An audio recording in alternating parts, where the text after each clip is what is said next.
Hi there and welcome to the Bella Buzz. I'm going to be joined today by my friend Jenny Keegan and we're going to be talking about social media etiquette and reviewing Frozen 2 and Last Christmas. So shut up and listen.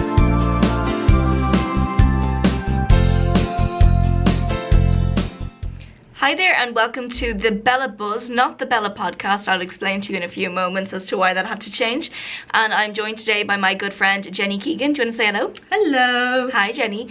Today I'm going to be talking about social media etiquette and I'm going to give you a few news bites and we're going to have a bit of a Netflix update. So first of all, just to explain the whole Bella Buzz, not Bella podcast situation, I failed to research that there is a really famous podcast called The Bellas podcast, run by two lovely young women, and not that they got in contact with me, but you actually can't find my podcast when you search it because theirs is so popular. So we have a new name and that's fine. We have a new name. It's okay. We're fine. We're happy with our new name.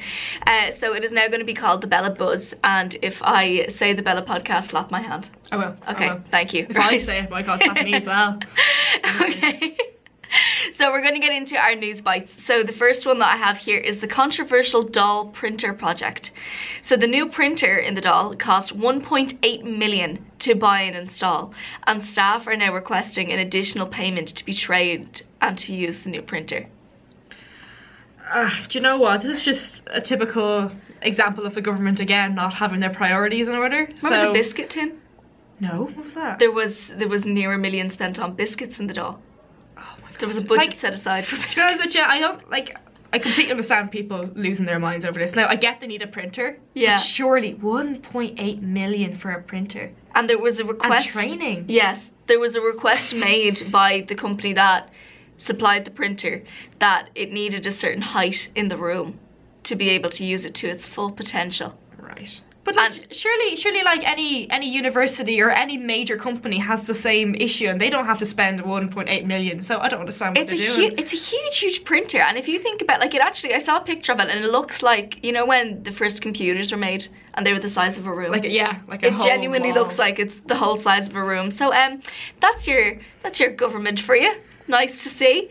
RTE's top earners, Ryan Tubridy and Joe Duffy, are apparently furious with their colleagues over the talks of taking a pay cut.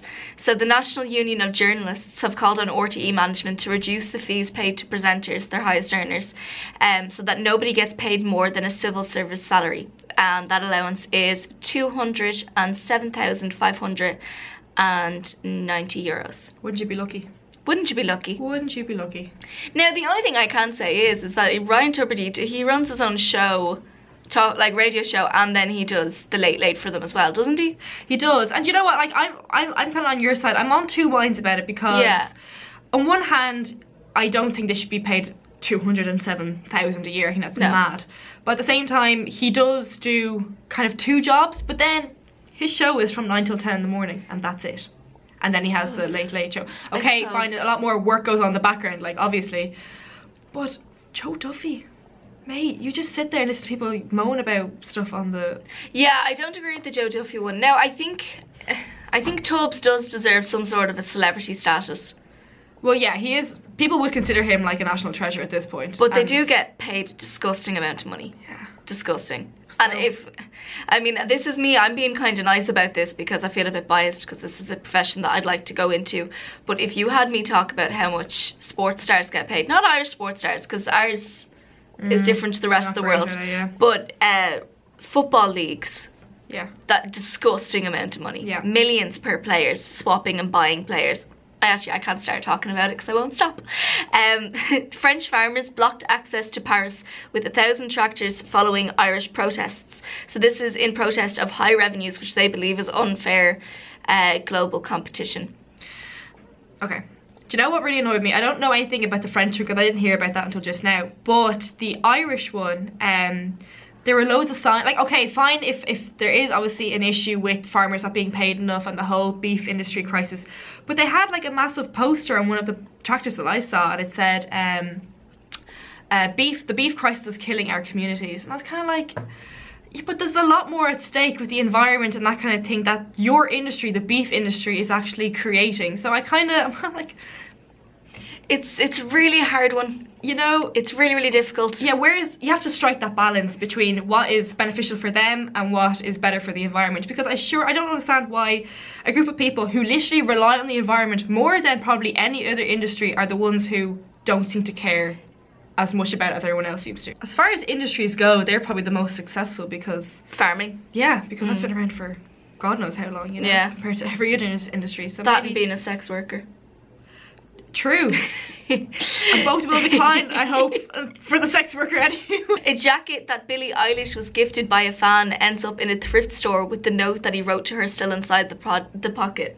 That breaks my heart. And there's pictures of him giving her the jacket at a meet and greet. It's not like he just sent it to her and it didn't get there. There's pictures of him giving her this fluorescent jacket and the note on the inside, and he has the note giving it to her, and it says, I hope this keeps you warm, Billie. Alright, and then it had his Twitter handle at the end of the note. Of course it did. Yeah, because, you know. As is the modern day yeah, so it had his Twitter handle at the end of it, and some girl went into a thrift store with her cousin, and her cousin bought the jacket, and when they looked in the pocket, there was this note, and they saw the Twitter handle, and so they tweeted it, and your man saw the jacket. I was like, I'm really upset that this didn't keep, you know, Billie warm, like as a joke, like, you know, talking about the fact that that's what it said on the note. And the girl then replied, don't worry, it's keeping me warm now. But then they went on a whole, Billie, give him free tickets, and I was like, oh, he's ruined it. You ruined it. Fair play to him taking it well. He seemed to take it well. He made a joke out of it. Do you know what? I'd love to have had like a little camera in the jacket. I just wanted to see how it got to there. where.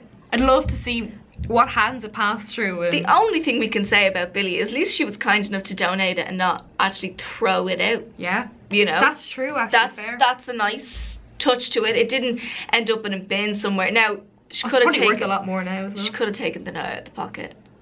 Or her management could have taken the note out of the pocket. Could she have noticed that there wasn't... Like, could she have realised there even was a note in there? She True. might have been like... It's just unfortunate. It doesn't look great, but I do feel sorry for the girl.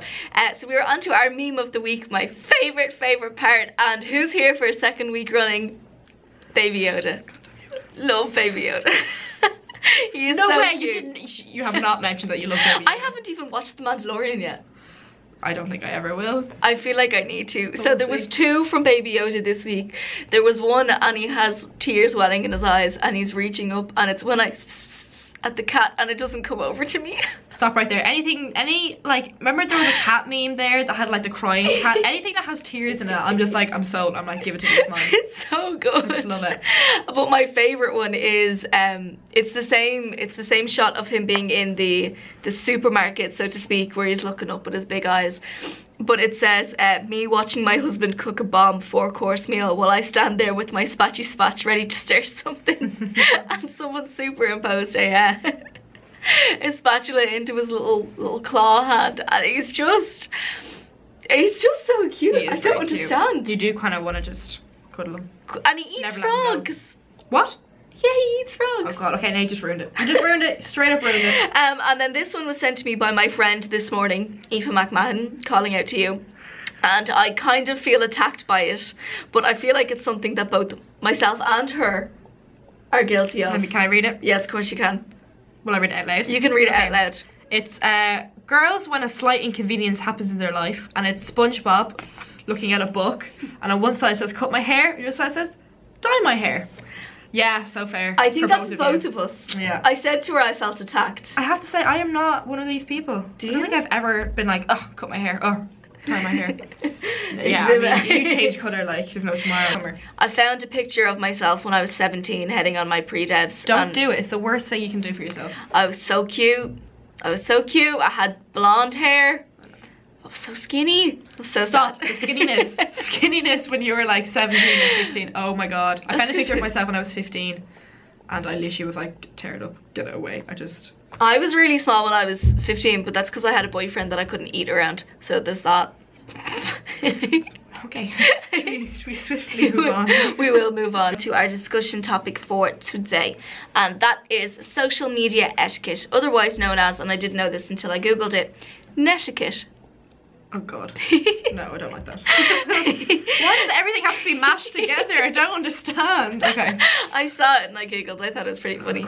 So I carried out a poll on my Instagram and it had 130 participants, and the results follow as this. So would you say that you misrepresent yourself online? 31% said they were guilty of it, and 69% said that no, I don't misrepresent myself. I'm myself online. Don't believe that for a minute. No. I know I voted as in no, this is my life, because I wouldn't even know how to make myself look better. Do you know that kind of way?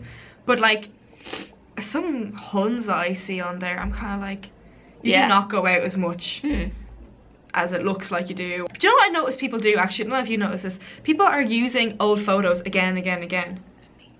I know, but like at the same time, when you use it, I feel like it's only a couple of months. People I know have literally like, they put up a picture and I'm like, God, I saw that about a year ago. Yeah. And you go back and sure enough, there it is in a different like outfit or like in a different I'd never get away with that because I always change my hair. Do you know what I mean? I'm trying to think about what I post. I post stage pictures, probably a few selfies, my dogs and trips. Maybe makeup in between there. Yeah. But I am always doing a show. No, I just stopped. I still think that I probably make myself look a bit more pink and Disney online than I am in real life, because I would agree with that. Yeah. I'd agree with that. It's more smiley. Not as smiley in person. I think I maybe look less stressed online. I look like, oh, look, she's so calm, and I don't talk about girl college. Boss, I'm just dying inside. Yeah, I don't talk about the hard work that goes into college online. Yeah. It's kind of more, hey, this is what I did in college, have a look. Where on the inside I'm like, this took me a week to do. Yeah. Read it. So would you say that you are guilty of oversharing online? 19% said yes, my bad, and 81% said nope. Guys, I know all of your problems. All of them. I know all of yours. Yeah. I'm absolutely not. I never share stuff online. I overshare on Snapchat, and the only reason I feel freedom to do that is because it's tighter circle of people that I know and people that I don't mind. So you don't have a close friends list on Instagram? No. No, I do. But even on that, I don't share a lot because there are a few people on there who I consider close, but at the same time I wouldn't like update them on my daily comings and goings in that kind of way. But it is a lot more casual or free. But I like to think that I post a lot of it onto my public feed, you know? I don't think I overshare on Instagram. But I definitely do share quite a bit on Snapchat. Yeah. But also, like, I find with my close friends, I feel like if I were to post something, and I always double check myself, and okay, if someone else sent me this, would I care? And if I'm like, no, though I don't post I've never thought about that. Have you ever gotten into a reactive argument on a post online? 24% said yes and 76% said no, ma'am. And by reactive, I meant like, do you ever see those things of Facebook posts and you get lost in them of people arguing online about something?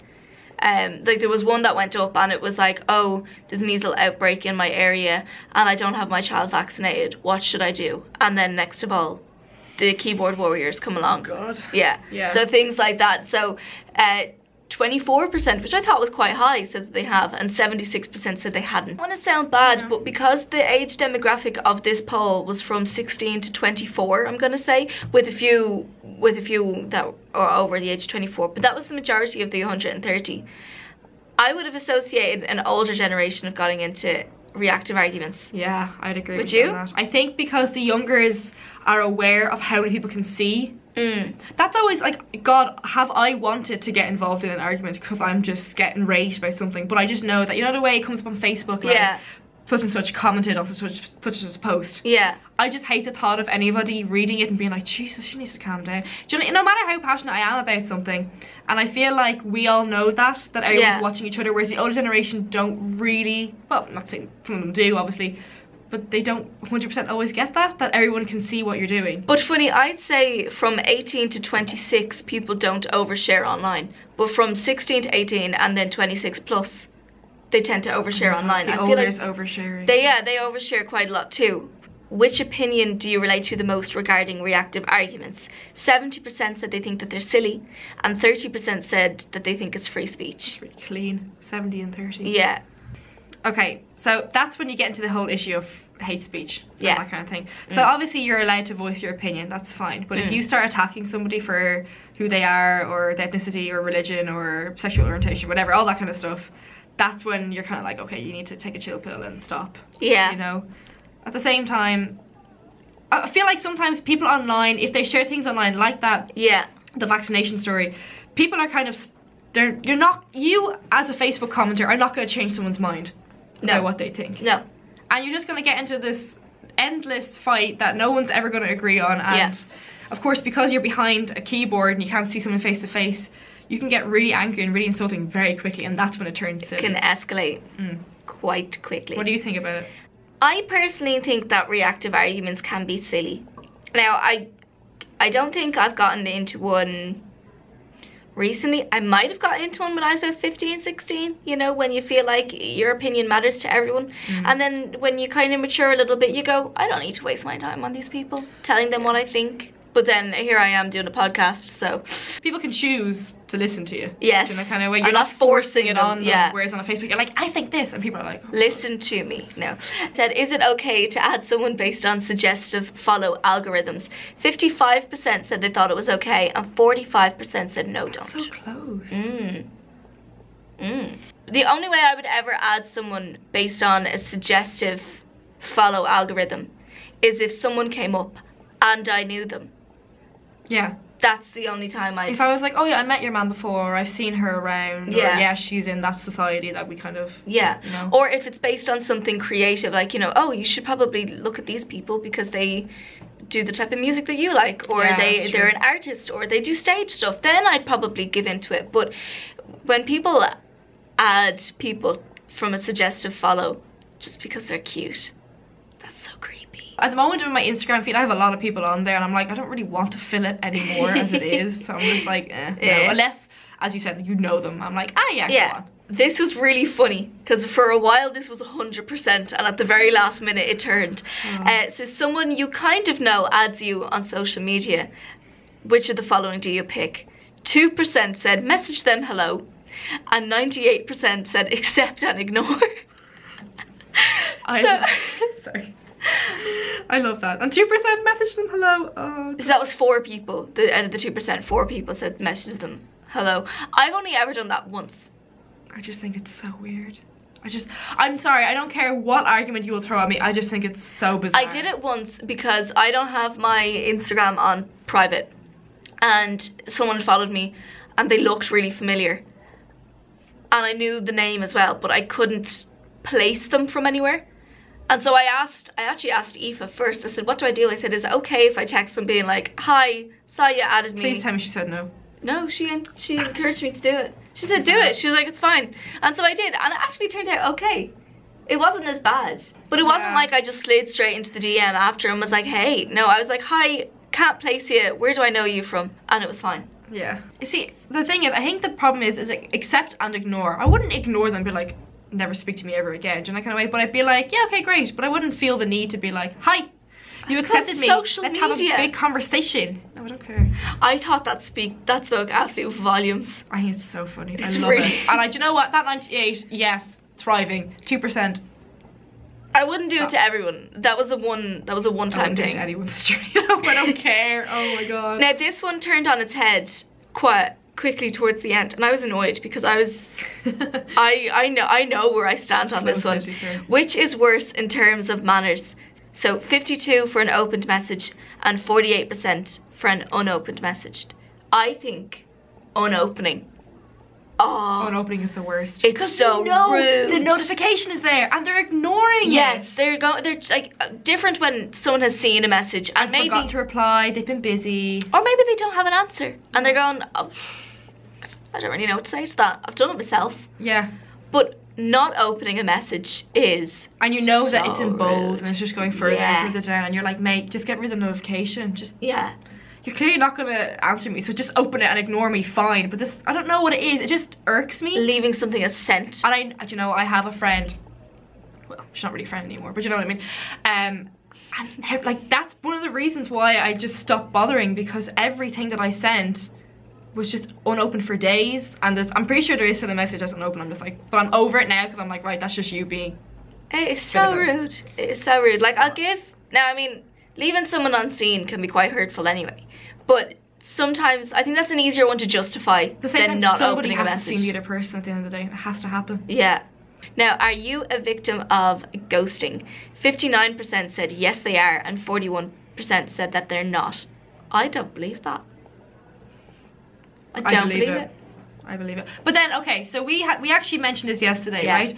Bella has a different definition of ghosting than to what I would have a definition of ghosting. Yes. So that could be, so what do you define ghosting as? Ghosting would be leaving someone cold. So say you could be in the middle of a conversation and then just not answering. And then that's it. Yeah. You just walk away from it. But yesterday you were saying it's seeing somebody, isn't it? Yeah, that would be, I'd say that that's ghosting too, though. Seeing someone. I feel like ghosting for me is when they block you or you literally cannot find them and they're gone. As if they haven't ever existed. I've never experienced that. They're ghosts, as in they aren't around anymore and they just suddenly... I suppose you could say it's seeing you and not replying to you ever again. I ghost people all the time. I always block people. Yeah, but like you block them in the middle of having some sort of a... Yeah, so you're not ghosting them, you're just blocking them. Okay. But if I were to have a conversation with you and then you tomorrow were just like... That was a ghost. That was a ghost. The lights have gone. Do we like wave our hands? We were like having a chat and then you one day were like, actually I don't like this Jenny one, and you just blocked me and that was it. That's ghosting. That's so rude. Yeah, it's That's bad. so It's a problem. And it happens to people when they're dating and stuff and people just go, Instead of having the conversation being like, oh, I don't think it'll work out. They're just like actually dating someone. Actually being like going out on dates. Have you not heard about that? No. Oh my goodness, I'm very surprised at that. And basically... No, I just mean because you're very quite vocal about these things. Yeah. And and they just go, do you know what? Instead of having the conversation, being like, it's not going to work out. I don't think we should be together or whatever. We did just block and pretend just disappear.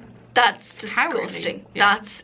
I'm actually appalled by cowardly. that. Have you ever interacted with someone because they have overshared online? 74% said yes and 26% said no. I have. If someone has put up something online that's, you know, kind of dark, I'm gonna say, I'd be like, you alright buddy? Is everything okay in there? I've had a couple of friends who might put something up being like, you know, today has been the worst day ever. Don't want to talk to anyone. But you're like, well, you've shared it, so I think you do.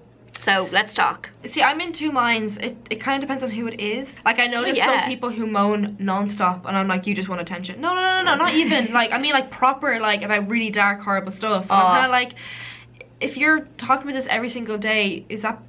Do you mean, I don't know, I feel uncomfortable because I'm like, am I just feeding it? Well, maybe if I had changed the wording from someone, or have you ever interacted with a friend because they've overshared online, that probably should have been... That'd probably be a lot higher. Yeah. For yes. Are you aware of the term Gatsbying? I've made this one up. And yet still 13% said that they were aware of what it was. And I'm like, no, you're not. It's my phrase. I made this up. This is my version of fetch, okay? So there's no way that you know what this is. And it actually has a really, really clever story behind it.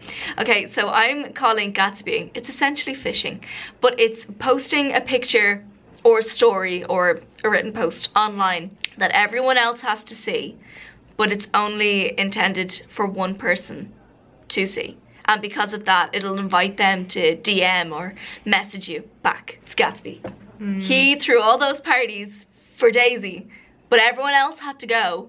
And sometimes Daisy didn't even get she didn't get the invitation at all until the end, really. And then she copped on that they were for her. So it's like the jealous go out with me to make my boyfriend jealous. Yeah, so it's Gatsbying. I thought it was really clever. It's phishing, but I know people do it. I know people put up these gorgeous pictures of themselves and I'm like, I know that's not for everyone. Yeah. That's for one person, but you don't want to seem desperate in messaging them first.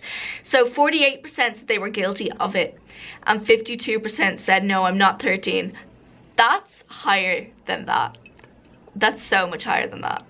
I want to say I might have, like, no, I'm not 13. I feel like I might have done something like that when I was younger. I wouldn't do it. But having said that, I don't think I've ever done it now, but I'm actually tempted to put up like a picture of like the amount of work I have to do and kind of be like, oh wow, all this work I have to do, and hope that somebody in my group who's meant to be helping with me will see it and be like, oh Jesus. Oh, she's doing all the work by herself. Wow, I'm meant to be helping on that project, aren't I? But yet here oh good God. The lights! They're bright as well. Yeah, that was really Do you know what I mean? Yeah. I don't think I've ever done it, but I'd love to just be like, oh, if only there was somebody in my group to help me with all this work that I'm doing. Oh. And the last one here was, in terms of communication, do you think social media has made people's manners worse? 87% said yes and 13% said no. I think it's made people's manners worse. I don't think so. Do you not? No. Oh. Are you talking about communication manners, yeah? Communication, yeah. So, in what way do you think it's worse? Well, in terms of messaging, I feel like it's nice to see that things aren't too formal anymore. You know, that there's... Yeah. You can be quite casual with someone. It doesn't have to have all these formalities attached. But as well as that, I think communication in terms of misunderstanding is worse as well. People, because it's gotten so casual, people have gotten less direct with their intent of what they're trying to say. Yeah. And it's leading to a lot of misunderstandings. See, I suppose the manners in terms of like cyberbullying, those kind of things, you can say whatever the hell you like and it doesn't really matter. That's definitely worse, because you wouldn't say these things if that person was standing right in front of you, you know. But I think in terms of the problem that I have with the casualization is like stuff like work.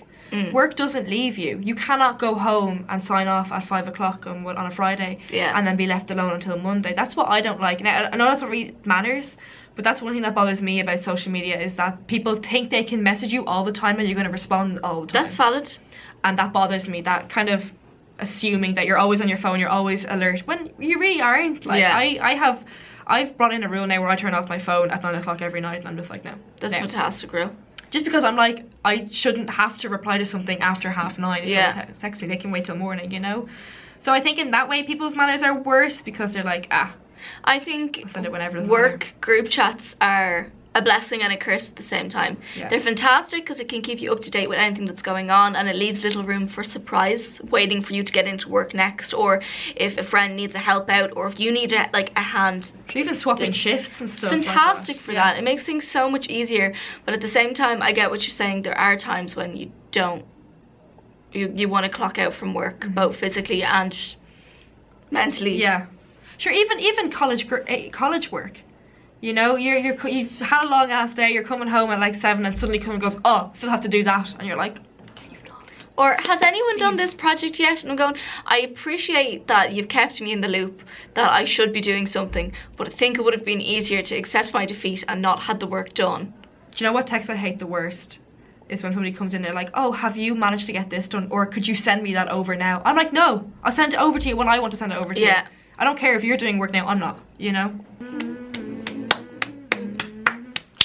Really proud of you. Had a bit of a rock out there. So we are going to be going on to my Netflix and chill. It's so funny with these names, sometimes I'm really not. So we are going to be talking about Last Christmas. I gave you my heart. Turns out to be quite literal. Oh, Christ. I went to see it. Sorry, did I interrupt you there? No, go ahead. I went to see it last night. I have a lot to say. No, do you know what? I went because I love Emilia Clarke. You know, I'm sorry, Daenerys. I love her. No, actually, kind of hate her. But anyway, the point is, I love the actress. So I was like, oh, anything that she's going to be in is going to be great. Boy, was I, oh my god. I don't really like giving out about films, because I'm like, you know, there's enough activity in the world. I want to find the good. It was difficult to find the good. Literally, the song Last Christmas I Gave You My Heart. I don't want to spoil it, but basically she falls in love with this fella. We can spoil it. Emma Thompson wrote this, and I am convinced that herself and her husband were sitting at a Christmas table at dinner, and Last Christmas was playing, and she said, wouldn't it be gas if that song was about a heart transplant? Yeah. It transpires through a random, really weird course of events that he is in fact not alive. He had died the year before, around the time that she had gotten a heart transplant. I mean, put 2 and 2 together and what you get. She's basically fancying this ghost of the guy who had the heart that she has now. He's living inside her. And then just to make sure that you understand the point, it shows you clips from previous, like from earlier on the film where they were together, and it just shows her on her own. Just to really reiterate the point that he's not actually It shows real. her talking to herself? Yeah, like, so basically it shows all the same clips again, but with him out of it. I don't know, and then at the very end she makes this big speech about how you should be grateful that you're alive this Christmas, and I am a massive cynic, so I can't take to cringe very well, and it just Doesn't she sing that in front of a homeless shelter? Yeah. Oh, be thankful that you're alive and not dead. Yeah. But you're still homeless. So that's Last Christmas.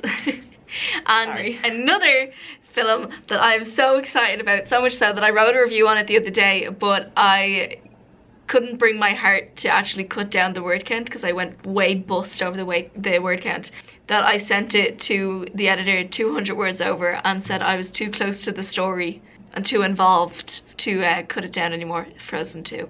And yet you say that you over Disneyfy yourself on Instagram. Yeah, I know, but I feel like, you know what? 200 words over, here you go.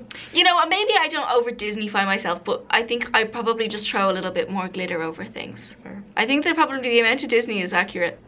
Oh my god, I went in with absolutely zero expectations because I didn't want to disappoint myself, and I hadn't watched trailers either.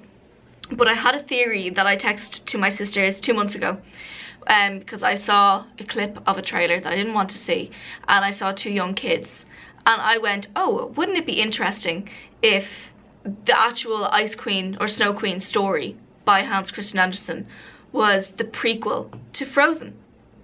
So that her parents had lived through the whole ordeal with the Snow Queen and the polar bear, and because of what happened, they were gifted Elsa as their ice baby. I wasn't completely wrong in the sense that Elsa is a gift, and the 2 kids in the ad were in fact her parents. It wasn't exactly a prequel to the Snow Queen either. There wasn't another existing Snow Queen, and it is absolutely amazing. It is fantastic. The music is something else. I had listened to Into the Unknown before I watched the film, and I was like, Into the Unknown is lazy. There's all these arias in there that don't need to be. There's no words happening. I don't understand it. If you think of Let It Go, I mean, it's an amazing song. I know 6 years on, we're all sick of listening. Sorry, what? 6 years? Stop. 6 years on, we're all sick of listening to Let It Go. But I thought Into the Unknown was kind of lazy and kind of haunting and creepy, but it needed the visual to back it. And once I saw it in the film, I haven't stopped singing Into the Unknown, or the piece that I think is the showstopper is Show Yourself. Holy moly. Does it outdo the first one? Music and film? My sister thought so. My sister at the end said this was better than the first, and I think it does it justice. I feel like they're equal. So it's on par. I think they're on par, because it's not necessarily, it's an extension of what happens. It's expanding on what happened. It answers any question that you possibly could have had. It leaves no open doors, and it's beautiful from start to finish. Even the fluidity of the characters, you can see they look the same. They all look the same. Now hairstyles and clothes are different, yes, but their faces are the same. But you can tell that technology has changed because of their movements. And really? Yeah, because that was pretty good when that came out. Oh, it was fantastic. Yeah. But it starts with them being kids, and just the way that they move around, it's amazing. Or the reactions that they have, now I know they're cartoons, are so human. So human. You know, if something happens or one of them gets surprised, what's the first thing that she does? You know that typical, they say it's a typical girl reaction where they go, like that. They do that. So it's not creepy though, like Polar Express level creepy? No, it is mature, and it does have a lot of dark undertones in it. Right, okay. So is it made for people who have watched Frozen 6 years ago, or is it made for new kids now? It's made for the people who watched it 6 years ago. Okay. They did it the same way. I'm more likely to watch it then if that's yeah, the case. They did it the way that Toy Story 3 was made for the kids who were going into college, who'd watched Toy Story 1 when they were younger. In the sense that, okay, the kids who would have watched it when they were 6 are 12 now, and they're entering in their teens. And it's more for them. Yeah. Which That's makes nice. it, but funny enough, they still keep the relationships in it accessible to both adults and children. If you get what I'm saying. Yeah. Do you get what I'm saying? I do understand that. And that actually can really make or break a film. It can. Like if it's overly kiddie or if it's overly adult, it can really... Yeah. You want something that you can see with the whole fam, but like everyone's gonna love at the same time, you know, and not have one overdo the other. A character that broke my heart, because it was really hard to see her that way, was Anna. So I think it's only been a year. So Anna was supposed to be 18 and Elsa was supposed to be 21. So Elsa's 22 and Anna, I think at this point, is only 19, 20. I'm not quite sure because they don't ever specify the age. But you can see how in that, like just that 1 year, if it is the 1 year, I don't think they moved on 6 years. Okay. I don't think they did. How mature she got. But it's not in the right way. Oh, okay. She gets really cautious. Oh, okay. And it's really, and you can tell she becomes afraid of her own shadow, kind of like. She's stepping out of her little sister boots to try and protect her big sister, who's trying to find herself. Is Elsa still little? Is Elsa still little? No, she's just a little bit annoying little. No, they're all Okay, they're all she developed. copped onto herself. She has, but she's still reckless. Where herself and Anna completely swap places, and it's really hard to see because she becomes a shell of the person that she is. I love how deep you're getting into that. It's really funny. It's like watching a friend just. Oh God, Bella, if Anna and Elsa are your friends, you need to sort it out. I'm just saying, the way that they made the relationships look, it was like watching a friend become a recluse. It was really, really hard to see. It was pure Disney magic. So basically, if you're gonna go see a film, avoid Last Christmas, but go see Frozen. Go see Frozen straight away. I actually do want to see it, but I'll bring no you. time, I'll bring her to see. Okay, so thank you for listening to myself and Jenny just chat for about 30 minutes. Thank you for joining me. thanks for having me. I loved it. Yes, we had a lot of fun, and I'll hope to have you listening next week. Bye, guys. Bye. I'll Gatsby it. I mean, you coined the phrase now, so you have to do it. It isn't. I'm taking that to the grave. That's my phrase.